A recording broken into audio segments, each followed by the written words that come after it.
Please welcome the Vice President of the German Marshall Fund of the United States, Dr. Ian Lesser.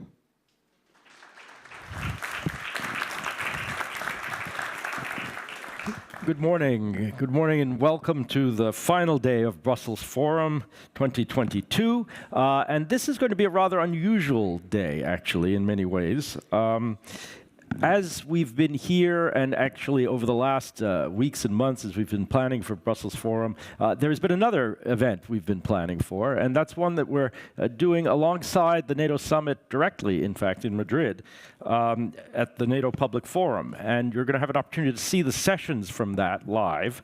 We've been partnering with NATO, of course, but also with the Elcano Royal Institute in Madrid, with the Atlantic Council, and with the Munich Security Conference to do this. This is something we've done many times in the past, and it's obviously a very important year and a very important summit. You'll have an opportunity to hear our President, Heather Conley, moderating first a conversation with three heads of state and one foreign minister, the Prime Minister of Belgium, the Prime Minister of Australia, Liz Truss, the Foreign Minister of Britain, and the Spanish Prime Minister Sanchez. And you'll have an opportunity to participate in those conversations as well. So I'm going to turn right now to Heather, who's coming to us live from Madrid. Thanks. With some extraordinary voices to help us think through this new era. But I would be remiss if I did not say NATO is in such a stronger position today to face that era of great power competition because we are about to welcome 2 new members into our family. So ladies and gentlemen, let's just celebrate this historic moment in welcoming Sweden and Finland into NATO.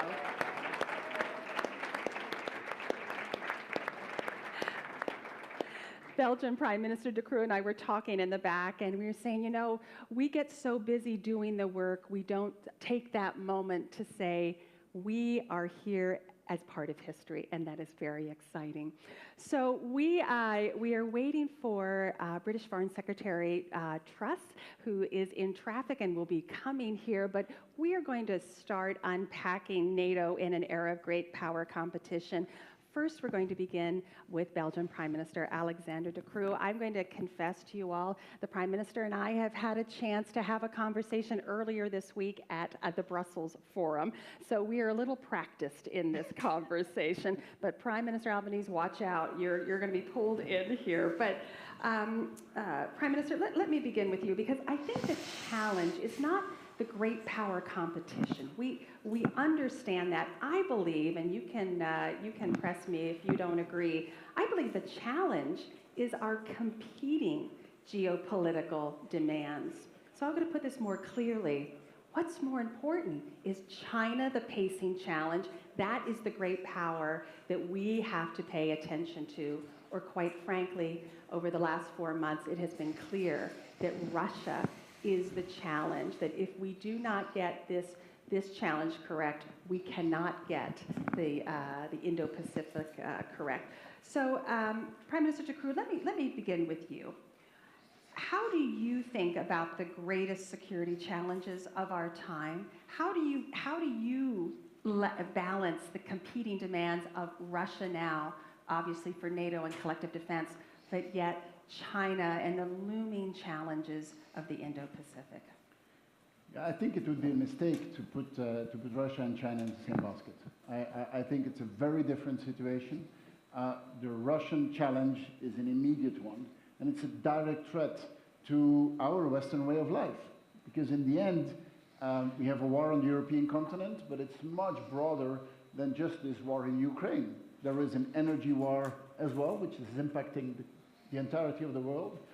There is a disinformation campaign and destabilization campaigns. There is Belarus abusing of refugee flows to try to destabilize Lithuania. So our way of life, the Western way of life, is under gigantic pressure. And the answer, I mean, what kind of an answer have we given?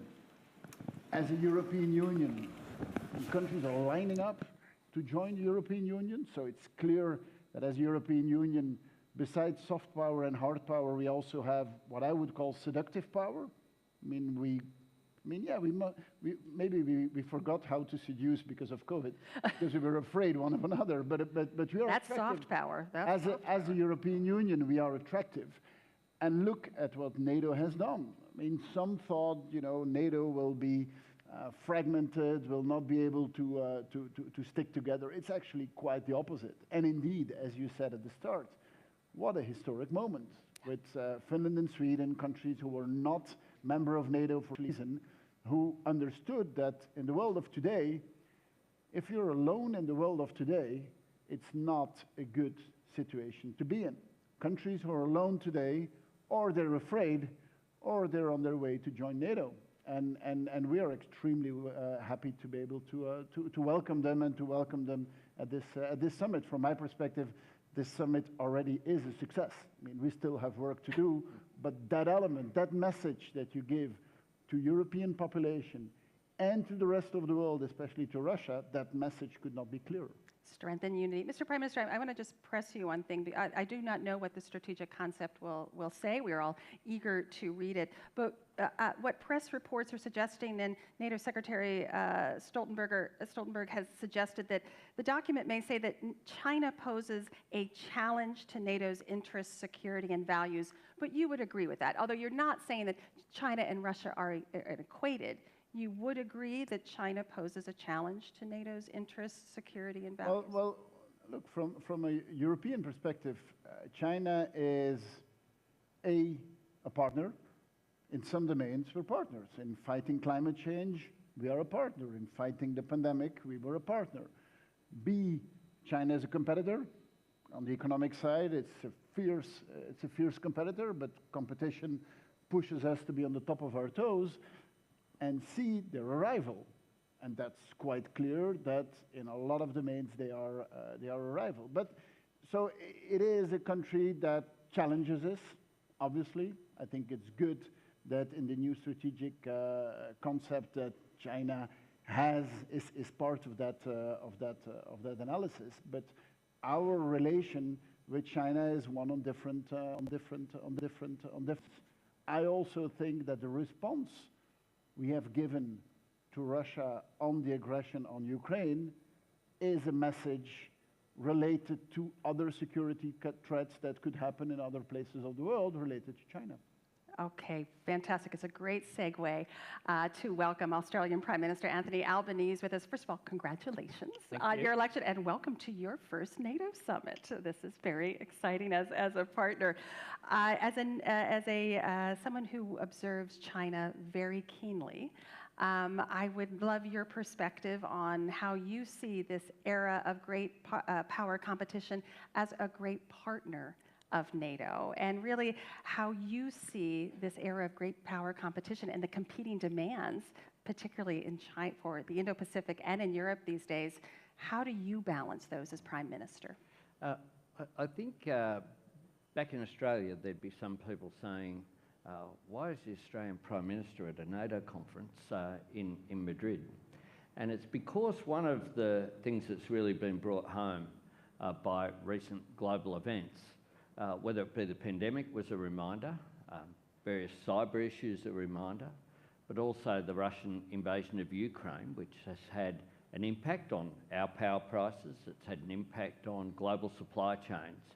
It's a reminder that the days of thinking that you can compartmentalise, oh, well, that's an Asia-Pacific issue, that's a European issue, are over, if ever that was real.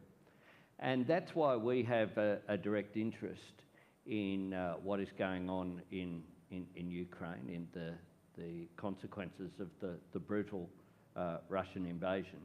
That's why Australia is the largest non-NATO contributor to support sovereignty in Ukraine, with $285 million so far of defence support and $65 million of humanitarian support.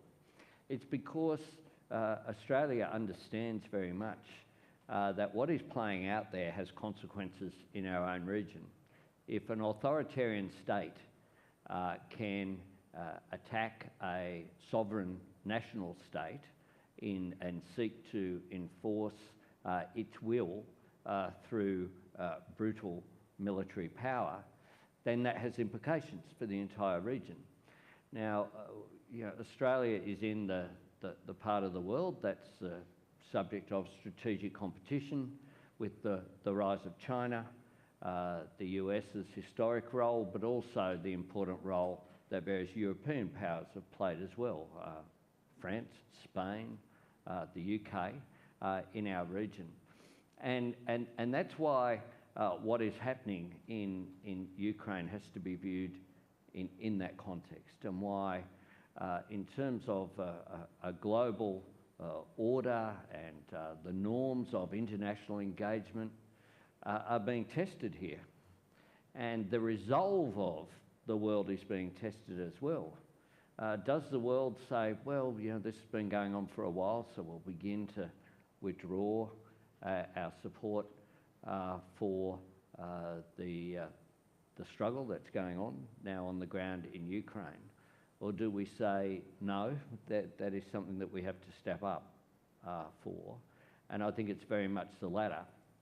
And it is being watched in our region, where we have China, who we want peaceful and stable relations with, but the truth is that China has been more forward-leaning into the region. We've seen an agreement between the Solomons and China in our region that is potentially of some concern.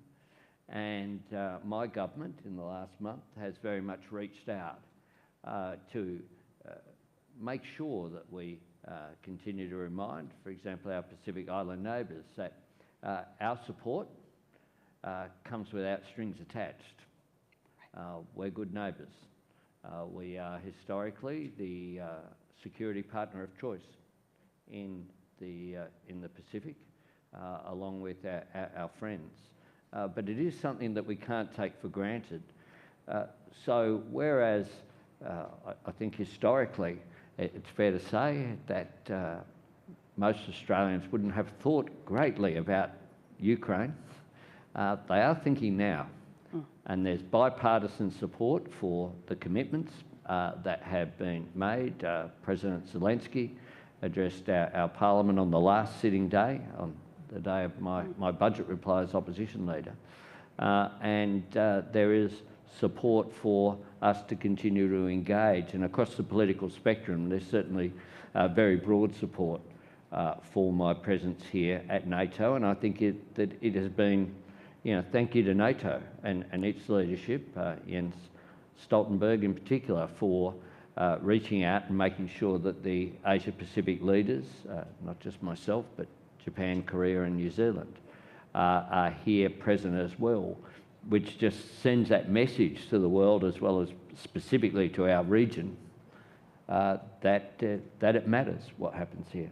Strength in numbers, strength in unity. And I think it's equally interesting. The Indonesian president is visiting President Zelensky in Kyiv right now, so that Indo-Pacific element here with Ukraine. Mr. Prime Minister, let me ask you, because you gave an interview before traveling to Madrid, saying that you believe the Chinese government had some lessons to learn from Russia's strategic failure. And I was hoping I could pull that out a little bit, because what do you believe, following obviously politics, domestic internal issues in Beijing so closely, what do you think Beijing is internalizing with allied resolve and response to the war in Ukraine? Well, I think that objectively, certainly in Australia, when you saw from one perspective, you have Russia, which has been historically a very powerful nation state, versus Ukraine, historically not as powerful. I think there was a perception that this would be over relatively quickly. There was also a perception that there might be some argument, not about substance, but about process and contribution. And what we've seen is that the Russian invasion of Ukraine has produced a more united world in terms of democratic nations, and a resolve that is strong and clear, and I believe will be decisive as well. And that's a very positive message, that the attack on a sovereign nation won't be just regarded as being just about Ukraine. It is about the way that the UN Charter is implemented. It is about the international rule of law, and if it is allowed to be subjugated by brute force, then that does have implications for the region. And I'm absolutely certain that China, in terms of the context here, as Russian forces were being mobilised around borders while Olympic Games were going on, you had the Partnership Without Limits signed between China and Russia, and that was part of the process leading up to the Russian invasion, and that, I think, shows how interconnected Absolutely. China and Russia were. And in terms of the resolve, though, and the response, it I think has been so strong. Yep. And the two new potential members of NATO just reinforces that. Absolutely. I think, in the last 24 hours. Indeed. Well, we are delighted to welcome British Foreign Secretary Liz Truss here with us. Perfect timing. Sorry, I'm a bit late. No, you're perfect. And in fact, this is a perfect segue into the question that I was going to ask you as well, Foreign Secretary, because right before coming here, you also gave an interview about the lessons that you believe allies are learning, particularly in the Indo-Pacific, Taiwan, how they're watching this. And I'd love to pull that thought out, if you don't mind. What do you believe Taiwan, what do you believe the Chinese government is learning from allied unity and resolve over Ukraine today? Thank you. Oops, I think your microphone is, are we working? Is the microphone working? Don't think so. If not, that's right. There's a backup plan. That's a good backup plan. Perfect. Thank you so much. Well, first of all, it's absolutely imperative that we secure Russia's defeat in Ukraine. And it's imperative for the sake of European security, freedom, and democracy. And it's the only way that we are going to achieve a lasting peace in Europe. There are some who are saying that there could be some possibility of negotiations now, whilst Russia is still in Ukraine. But I think that would bring a false peace, and it would lead to further aggression in the future. And we have to learn the lessons of the past, the failures of the Minsk Protocol, for example, in being able to secure a lasting peace in the area. So my very strong message is we have to defeat Russia first and negotiate later. And I completely agree with the Australian Prime Minister that we need to think very carefully about the messages we're sending to President Xi. We've seen increased collaboration between Russia and China, and we know that China is watching Ukraine closely. They're expanding their military capability, and they're extending their global influence. And one significant thing today is that we will see in the new strategic concept put out by NATO specific reference to China, because it isn't just an issue for the Indo-Pacific region, it's also an issue for Euro-Atlantic security.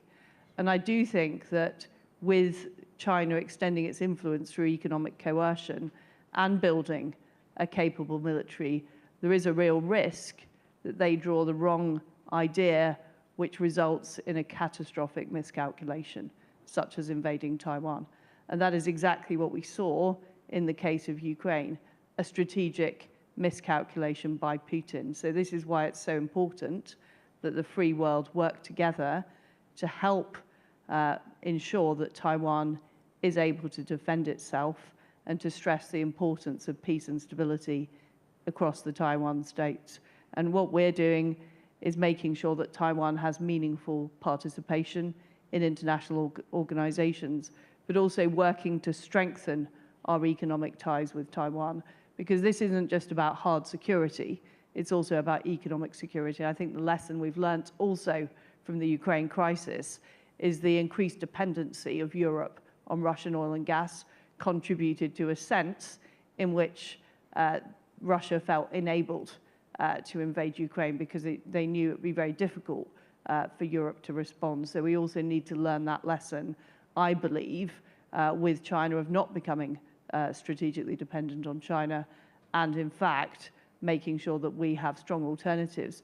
And not just that the free world has strong alternatives, that also allies such as the Pacific islands that the Prime Minister was talking about, allies in Southeast Asia, allies in Africa and the Caribbean also have alternatives to China's economic investment. And people will have seen at the G7 the announcement of $600 billion worth of investment through the Global Partnership for Infrastructure Investment Program. And I think that's a very important alternative to the Chinese Belt and Road Initiative. So I think there are huge lessons we can learn, and we need to learn them as soon as possible. Foreign Secretary, before you arrived, we were challenging ourselves on how we balance the competing geopolitical demands, and this is sort of my who comes first. Is China the pacing challenge, and we need to stabilize the situation in Europe to focus on China? As you said, the game is right now. If we don't get this right in Ukraine, and Ukraine wins and prevails, the international system is a very different system for all of us to work at. And I know the Strategic Defense and Security Review had that balance of focusing on Europe, Russia, collective defense, but that tilt to the Indo-Pacific. Help me understand how the government is balancing these competing needs, which take enormous resources, military, economic, and of course, diplomatic investment. Well, the answer is we have to do both. Both. They're indivisible. And anything that happens that affects Euro-Atlantic security has a negative knock-on effect on Indo-Pacific security and vice versa. That is why it's so important that we have partners like Australia, like South Korea, here at our NATO conference in Europe. And the way I see it as working, and this is very important in the Indo-Pacific region, is of course countries like Australia are much better versed in the region. This is their neighborhood, Japan as well. So we also need to work through allies, through collaborations like AUKUS, through the Blue Pacific Partnership that we've just launched with the US, Australia, New Zealand and Japan. And I see it as a network of freedom-loving countries that work together, share expertise, share experience, do things like joint military training. We had the recent deployment of the Carrier Strike Group out in the Indo-Pacific. But we clearly all have specialist expertise in our own neighborhood. So one of the things we've been doing in Ukraine is helping Australia deliver aid into Ukraine through UK routes. So I think we can very effectively work together, but that requires us all as allies is, first of all, to be more economically open. The UK is currently working to join the CPTPP, so we can trade more with the Asia-Pacific region. I would like to see our American colleagues do that as well. I second that. And our European colleagues. We also need to be following through on investment, because for too long, the pitch has been left clear to Russia or China to provide security support, to provide investment support. And we know that that is leading countries down the wrong path. So we need to be actively engaged, and we need to work with each other to do that. Prime Minister Trudeau, I want to bring you in because I know you want to jump in on that, but I want to give a question, and this is like the rapid fire response. So we are united. We see the challenges of both. The network is growing of like-mindeds, but we also see a greater alignment between China and Russia. The U.S. just sanctioned 5 Chinese companies for supporting Russia's military yesterday. How do you see, very quickly, this converging alignment? Is it substantial? Is it convenient? They get a vote here, and how does that work? But Prime Minister Trudeau, you want to jump in perhaps on what the Foreign Secretary said, and then but answer that quick question as well for all three, the Sino-Russian engagement. First on that, I mean, I would not overemphasize the scale of that so-called alignment. Okay. I think there's as many topics on which they are completely misaligned as that the topics that they try to push forward where they are aligned. But I think we have to be extremely clear towards China is that any active support to the aggression of Russia in Ukraine will not go unanswered. I think we have to be extremely clear on that. But on that so-called alliance, I mean, the economic clout of Russia, it's less than the Benelux. So it's less than Belgium, Netherlands, and Luxembourg. And we are moderately small countries. So economically, and that compared to China, I mean, how can that be really a sustainable partnership? I mean, it's something like this compared to something gigantic. So it's completely unbalanced. And I think that also in economic and in strategic interest, at some point, it will be unbalanced. So when we see alignment happening, we should point it out, and it cannot go without a reaction. But in the longer run, I'm not so convinced of that. The other point I wanted to make is that, look, we say Ukraine has to win the war. And there's no doubt on that. Now the question is how? Because, I mean, this might be something that takes a lot of time. And there's different ways of ending a war. As you said, negotiating, but I mean, not in this situation. And to negotiate, it's hard to negotiate with a wall because there's no one there to negotiate. And in any case, not in the current circumstances. Second way is with economic sanctions. Now, the economic sanctions, they take time. They hurt on the Russian side. They're hurting here as well. Sure. And the key point remains, you can do foreign policy and you could do geopolitics as long as your domestic population is still supporting it. And that, I think, is going to be our main challenge in the months to come, is to protect our population for the effects of what is happening. And that will demand incredible effort from all of us and incredible coordination from all of us, which leaves us to the third element on how this war can be ended is on the battlefield. And that means that supporting Ukraine with weapons delivery, and I think the three of us have done our part in that. But that is going to be the path, the only path that will lead to the outcome that we want. And it means that we will have to increase in a dramatic way the support to the Ukrainian, to our Ukrainian friends. Absolutely. Mr. Prime Minister, very quickly on Sino-Russian alignment. Well, China seeks to be the most powerful nation in the world. That's what we're seeing playing out here. That's not, you can have different perspectives on that as well, but China seeks through that as well to reach out in opportunistic ways, whether it be some common sense of a lack of values, as I would see it, that they have in common with Russia in terms of a lack of democratic values that they have, an authoritarian streak, and just as Russia seeks to recreate a sort of Russian or Soviet empire, the Chinese regime is seeking friends, whether it be Russia or in the region, through financial, through economic support to build up alliances and to undermine what has historically been the Western alliance in places like the Indo-Pacific.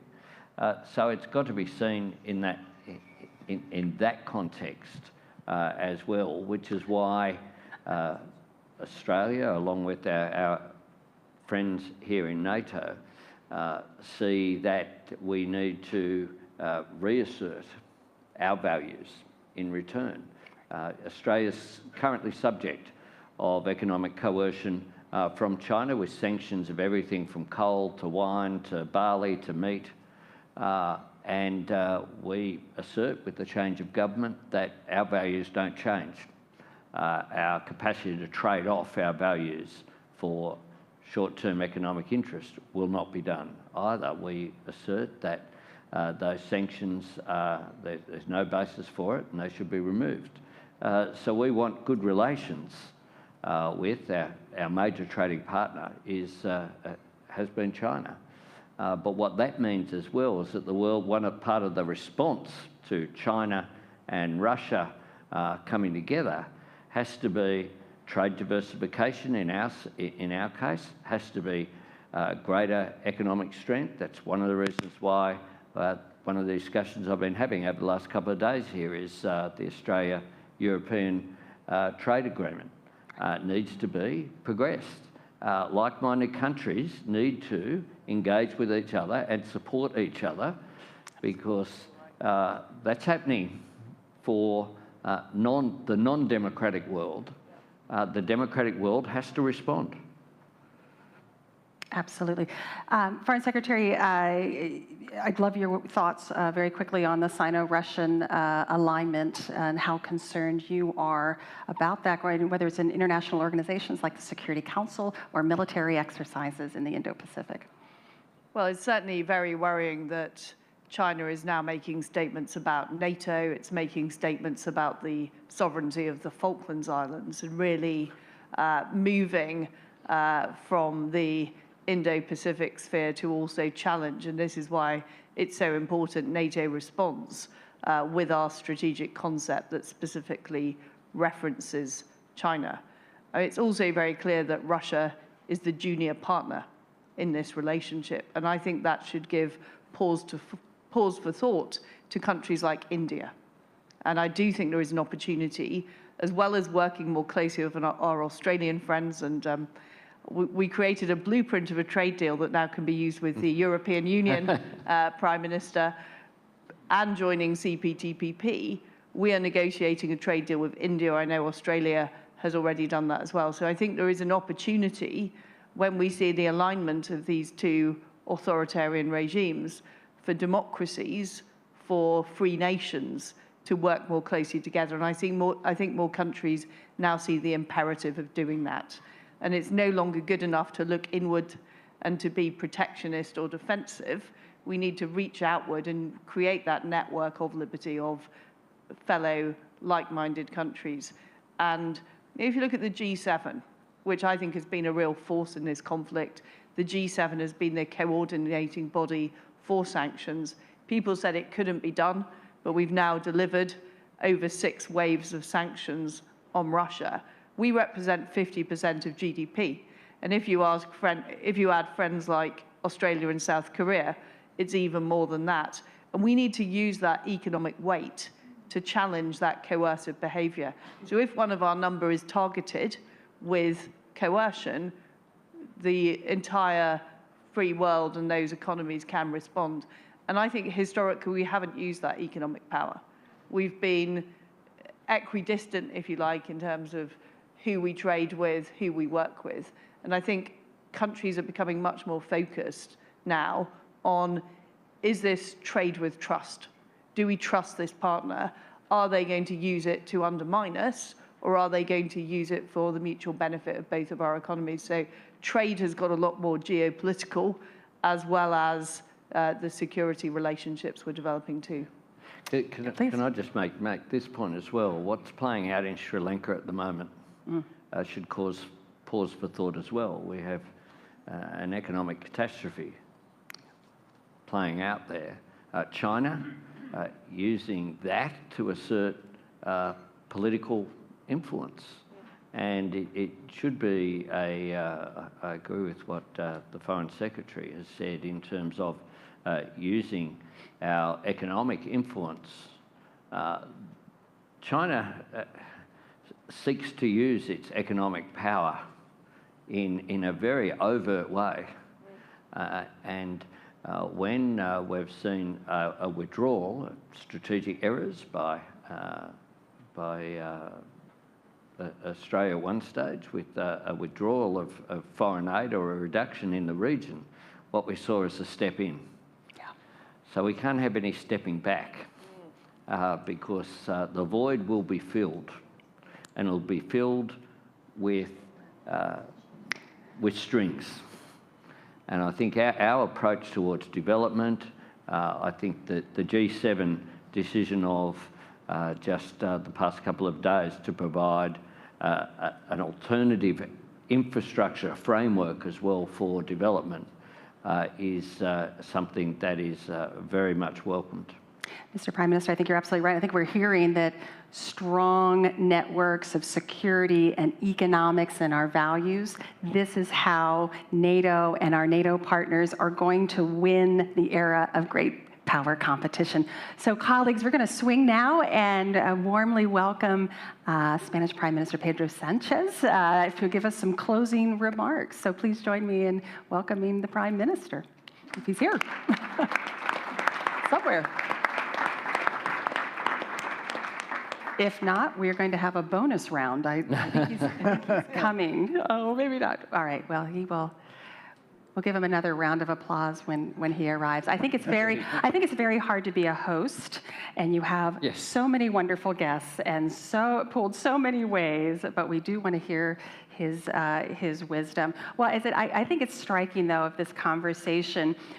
Obviously, we're here to talk about security and enhancing that, but what you three spent a great deal of your time talking about is geoeconomic strength and how allies and trusted allies, we tend to focus on China and their economic strength. We have our great strength too, and we need to redouble that. Treasury Secretary Janet Yellen calls that friend shoring. I love that term. We need more friends. We need to strengthen our friendship. Oh, yep, please. Also, I think we're going to ad lib here for a second until the Prime Minister I think comes. one of the points that I make as well is that from Australia's perspective in the region, we can't compete in terms of some of the dollars that are going in. What we can compete is on values, and one of the values is climate change, climate action. And my government's change of position on climate, being more aligned with global efforts, has changed the dynamic of our engagement with our Pacific Island friends, because for them, it's an existential threat. It is front and centre. And it is through looking at areas like that of asserting our values that we can compete as well. Absolutely. Well, and now we can do this again. Would you please all welcome Prime Minister Sanchez? Mr. Prime Minister, you can come right up here. Thank you so much. We've come to all our conclusions, and so we'll just need your pearls of wisdom. Thank you so much. Now, please. Buenos días. Thank you very much, Minister, Prime Ministers, also the community of Elcano. Thank you very much for this wonderful conference. Let me begin by saying that this summit represents, as the Secretary General of NATO has stated, a historic landmark for NATO.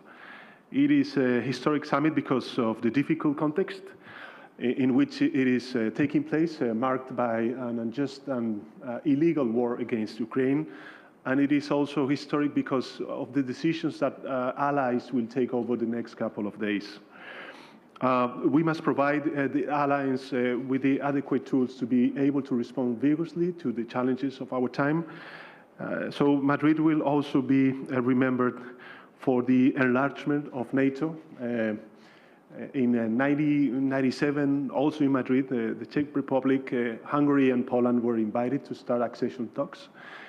On this occasion, thanks to the agreement reached last evening, Sweden and Finland, two strong democracies, two European democracies have now a path for accession. This is an excellent news, and I would like to congratulate all parties involved in the negotiation for making it possible. They are two strong democracies, and they will make our alliance stronger. The first decision of this summit, and perhaps the most important one, is the endorsement of a new strategic concept which will lead our way to the coming decade. The Madrid strategic concept will prepare NATO for the uncertain future ahead. We are living through tumultuous times, and we will have to face the future decisively, responding to new competitors and to the re-emergence of others. Today's challenges are now limited to the conventional military sphere, as evidenced by the growing importance of the so-called hybrid threats, the climate crisis, the food emergency, among many others. Second, we will reinforce our deployment in the eastern flank, as we are dealing with the most worrisome security threat for Europe since the end of the Cold War. Third, during the next 2 days, we will adopt important decisions regarding the development of new instruments that will allow us to innovate and conduct research so that we are better prepared with the state-of-the-art capabilities. And fourth, all of these initiatives will require funding, which is why another critical discussions during the summit will be related to a new common funding scheme that will secure the means for NATO to fulfill its mission. All in all, my dear friends, these decisions will shape the vision, the force, posture, and the resources of the organizations for the years to come. Perhaps what really makes this summit historical is that throughout the 2 days of discussions, we will be answering to the following question. What type of NATO do we want to grant peace and stability in the coming years? The answer, of course, depends on the diagnostic about the current geopolitical context, as well as the forecast of what lies ahead of us. And that is where great power competition comes in. We cannot say that competition among great powers is something new, but what defines this area is the changing balance between powers that has followed the relative decline of some and the emergence of others. And this new balance of power and the resulting multipolar world creates new frictions. Yet, what is more concerning is that is the fact that the current geopolitical shifts are deeply questioning the very nature of the global security architecture that has been so carefully crafted over the past 7 decades. It is clear that we will have to deal with new threats, conflicting interests, and new tensions between nations. What we cannot tolerate is that countries violate the international rules-based system as enshrined in the UN Charter. The war in Ukraine represents an attack to the rules-based international order. The basic principles that grant peaceful coexisting among nations, such as state sovereignty or territorial integrity, among others, have been dramatically infringed. This is why today, together from Madrid, we are sending a very strong and clear message to Putin. You will not win. The rules-based international order will prevail. Ukraine will prevail, and peace will prevail. Russia's invasion of Ukraine is the first confrontation between two conventional armies in Europe since the Second World War. In barely 4 months, it has produced tectonic change in Europe. Sweden and Finland have broken with their historical neutrality and have asked to join NATO. Denmark has abandoned its exclusion clause and is joining the Europe of defense. Germany has abandoned its traditional position of containing military spending. Many countries recognize the need to increase defense spending and plan to do so as soon as possible. In some, the European security architecture is drastically changing and almost at the speed of light. But let me be clear about our goals. We want peace and security. Therefore, we need an Atlantic alliance that provides it, as it has been doing for almost 950 million people since its inception. So it is now time that we strengthen our alliance so that we can face together the current threats to security. We must reflect upon and decide what instruments we need to address the new threats and challenges. The good news is that we are not alone. NATO is working closely with like-minded countries. We are happy to have the Prime Minister of Australia here, among others, as is well reflected by the participation during the summit of 11 invited countries, 8 of which are at leaders level. In this summit, we are strengthening our ties with our partners in the East, the South, and in the Indo-Pacific.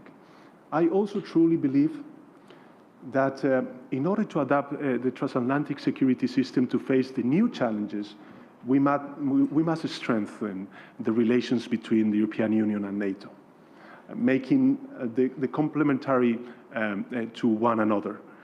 This is why tonight we will have, for the first time ever, an informal Euro-Atlantic dinner at the Prado Museum. For the first time, I repeat, we will bring together allies, the member states of the European Union, and the European Union and NATO institutions. I know one thing for sure, which is that we want peace, stability, certainty. We must work together and put the necessary means for the alliance to provide such peace, stability, and certainty for our societies. The war in Ukraine, my dear friends, has taught us that we cannot take them for granted. We must strive to uphold them. So thank you very much. Congratulations to El Instituto del Cano, and thank you very much for the participation of this panel of leaders at the European level and global level. Thank you very much.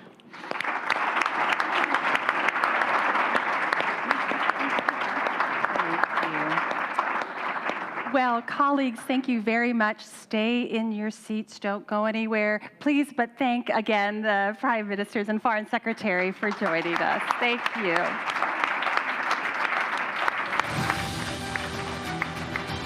And so now we will transition.